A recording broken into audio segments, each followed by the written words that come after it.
All right, Sean Mitchell, Denver real estate agent with Compass, and in this video, I'm hosting my friend and mortgage lender, David Woodland from Simple Loans, to talk to us, viewers, subscribers, about the 2-1 buy down. What is it? Why does it make sense now in this transitioning market? David, welcome to my channel. Thanks so much for taking the time to jump on and share some knowledge with us. Yeah, thanks for having me, Sean. Absolutely. Right now, 7% mortgages are normal. It sounds very frightening and scared a lot of buyers from even looking at homes, even if they need one. So it's no surprise because the payments could be $500, $600, $700 more per month than it was 6 months ago. As a result, the home prices have already improved enough that you can take a little bit of advantage of that. $500 or $600 more per month could make buying just about impossible, but the rates have slowed the sales down enough that buyers or sellers are willing to do things they weren't willing to 6 months ago. That means you could end up saving on the price of a house. The buy-down loan allows a seller to pay a portion of your monthly mortgage payment to make the first year or two much easier to handle. They pay a lump sum up front, which goes into an escrow account that your lender uses to make up the difference. For an example, a $500,000 mortgage today at 7% would have a $3,400 principal and interest payment. Using the buy down would reduce that payment by $685 every month to $2,761. In the second year, your payment would be reduced by $340 a month, which would be now $3,100. It's like having an interest rate of 5% on the first year and 6% on the second year. And then if you kept the loan past the second year, you'd have a full payment. So the idea here with this is to have that monthly mortgage payment be low initially, and then the first year it'd be, for example, 5%. The second year it would go up to 6%, and then that third year then it would go up to the seven and some change. If the interest rate drops or falls down in between that, when you purchase that house and that third year, you could potentially refinance and drop that interest rate back down, right? Absolutely. The biggest concern is that people won't be able to handle that payment once it hits the third year. But the most common strategy is to plan to refinance before the third year payment kicks in. How do we know rates will be better in a year or two? We don't, but we have some historical information that we can look back on.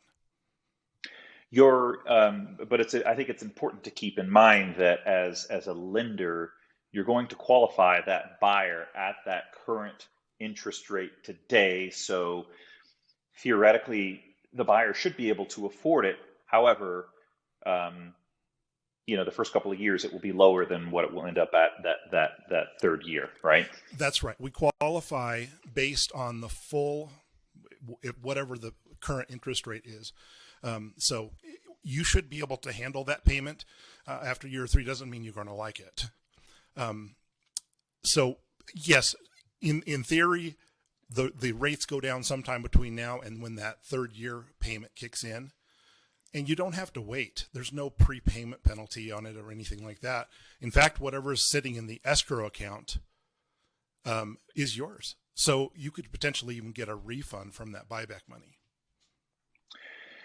This is definitely a hot topic for some buyers who may have started their shopping experience before the interest rate went up from 3 and 4% at the beginning of the year to what it is today at 7 and some change, maybe soon to be 8 very soon. The fact that the interest rate has increased so quickly in a short amount of time definitely has a real down force on what buyers can afford. So, this is something that, I mean, as an agent who has not been through a down cycle yet. This will be my first down cycle. This is not something that I was even familiar with, and I started to hear about it um, around July and August.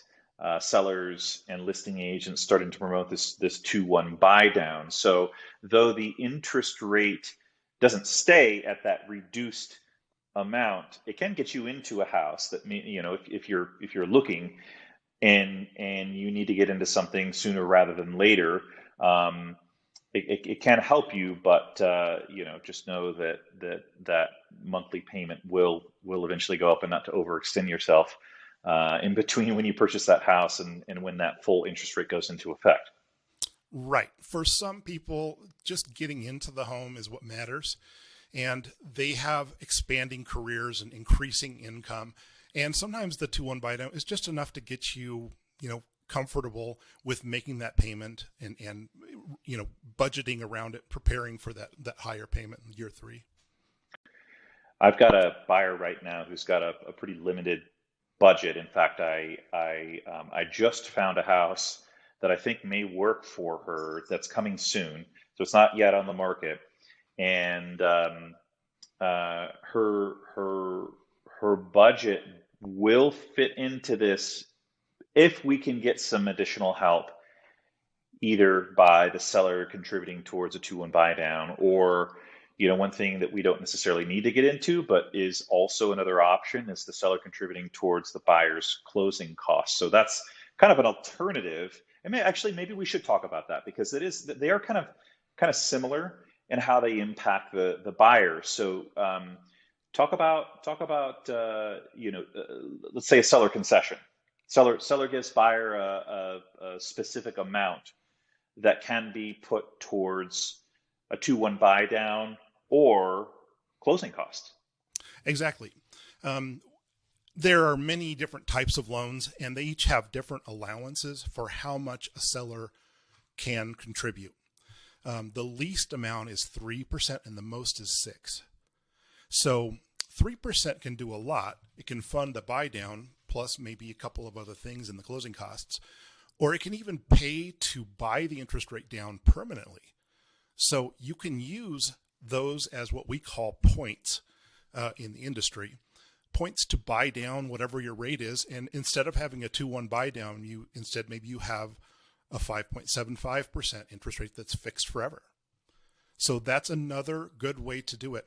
Now, whatever concessions are used for a buy down, those go toward the maximum concessions that a seller can give. So if your seller gives this buy down money, there may not be enough room in that 3% max capped closing cost concession to do anything else, like pay for the appraisal or pay for the title.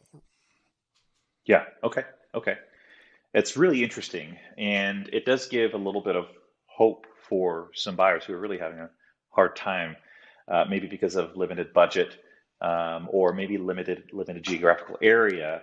This could potentially help them get into the house that they want, their dream home, or that area that they really have been looking for, you know, access to recreation or social life or even schools. So these are some great ideas. A 2-1 buy down, and also seller concessions and contributions towards closing costs can be some creative ways for you, if you're a buyer watching this video, to get into a house and take advantage of all of the reduced prices and incentives that sellers are offering right now, and get you into a home. So David, your contact information, I'll make sure and put here on the screen. But any final thoughts, any parting comments that you want to leave for buyers who might be in the window to buy a house?